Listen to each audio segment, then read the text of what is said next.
This is an absolutely loaded show for you, Saints fans. Plenty of news and rumors to discuss on Saints Now by Chat Sports. The first things first, we got some unfortunate injury news around tight end Juwan Johnson. Then we're also going to be discussing, could Jimmy Graham make a return? There's some news around number 80, so I want to discuss. But before we get to that, I think it's important to set the scene real quick. So the injury news around Juwan Johnson, it's not really that good. It's actually pretty unfortunate. He's going to have to undergo foot surgery next week, which will sideline him, quote, for a while. So the expectation right now is that he'll be ready to go and he'll be back by week 1. But who knows whether or not Juwan Johnson will be a participant at training camp here at the end of July. Now, I also will add this. This is a pretty interesting note coming in from Nick Underhill. Kind of weird timing. The Juwan Johnson news comes out, and then just not even an hour later, the Saints reworked Taysom Hill's contract, giving them up to about $12 million in cap space. That went from about $5 million to about $12 million. So this is definitely an interesting move. It definitely sets the scene for a possible move to be made. But this is why you have to subscribe for more news, more updates, and more information around your New Orleans Saints. Plus, we got another video coming at you this afternoon around some news and notes of day 3 from minicamp. We have a lot to discuss. It's going to go down, and it's going to be a really juicy show. So be sure to subscribe, turn on your notifications, and do not miss a video.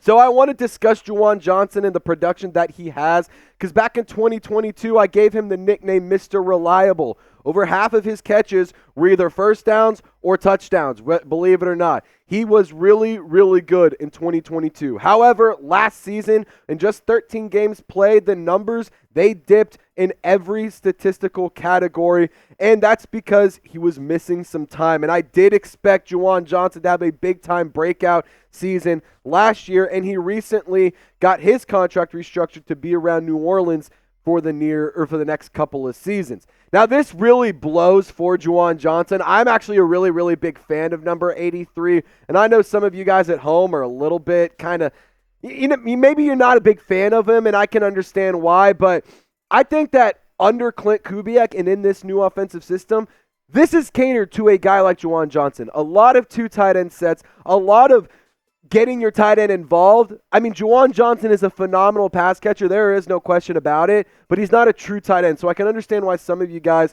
may not be big fans of number 83, but I think that this blows. It stinks, and of course, I wish nothing but the best and a speedy recovery to number 83. Hopefully he can be back on the field very, very soon.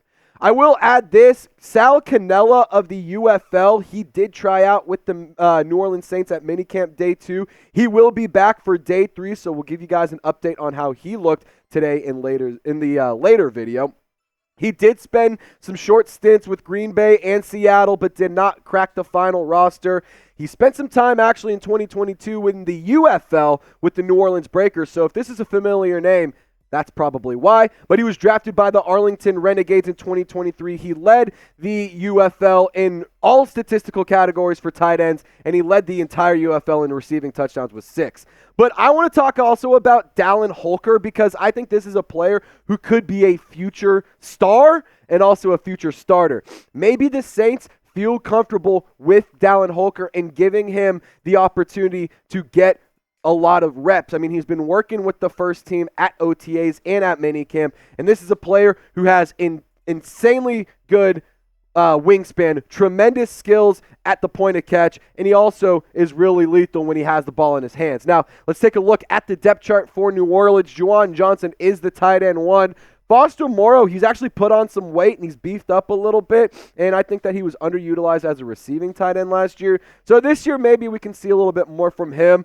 But like I said, Dallin Holker, he is a player that I'm really looking forward to this year. And obviously, Taysom Hill, he's not a tight end. He's not a fullback. He's not a quarter. He's a football player, and he gets paid a lot of money. And, hey, shout out to him for helping the Saints create a little bit more cap space today.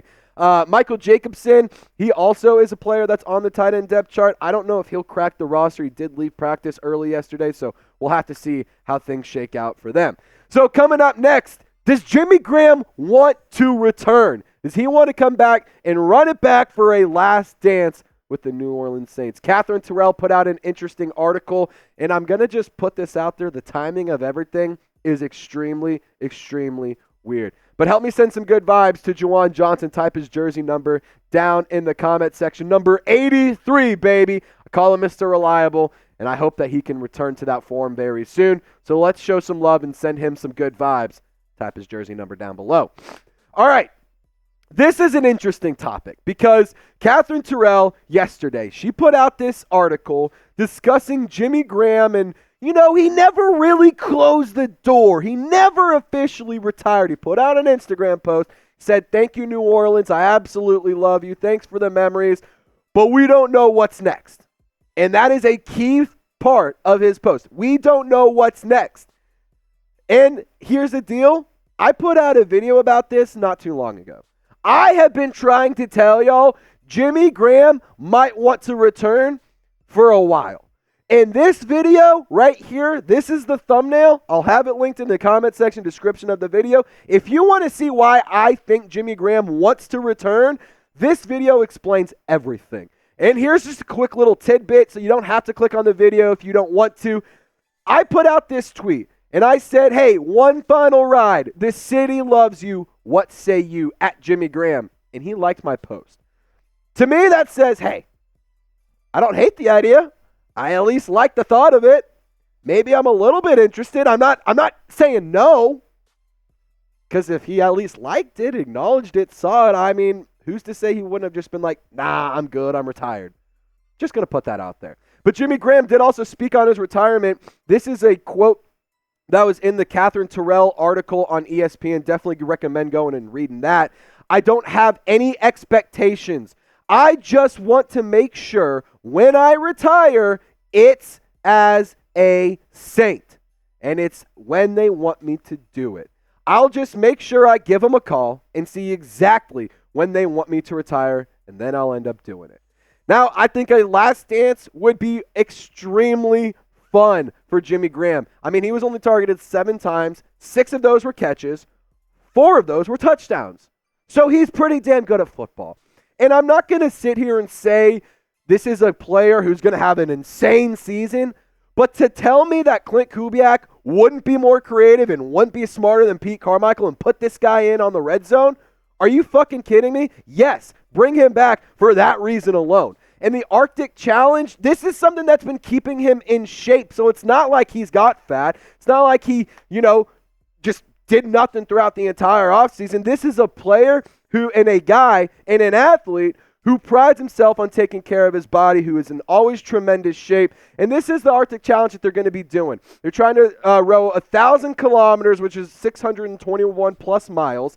It's going to be a 4-team group. They're going to row nonstop across the Arctic Ocean in July of 2025. So that's the important part here. July of 2025. We are sitting here June of 2024. So that doesn't mean that, I'm not going to sit here and say that a return could or couldn't happen, but he's got some time to play some ball, if you ask me. And I will say this, the maximum 90 minutes of sleep, that is unbelievable. This is going to be a really tough challenge for Jimmy Graham. And they're actually even trying to make a world record of it and do it in about 12 days, which would be insane. So here's what Jimmy Graham did say about playing football while rowing and training for the Arctic Challenge. "I think anything is possible right now. I'm certainly enjoying how my body feels as far as my joints and everything." And that right there tells me I'm not shutting the door and I could play some football if I wanted to. Now, tight ends coach Clancy Barone, he also added this, and I think that it's a really telling quote coming from a person that's a coach on the team right now. He's the ultimate competitor, the ultimate team player, and I'm sure he'll be great at whatever endeavor he has. Whatever endeavor, that's kind of ours.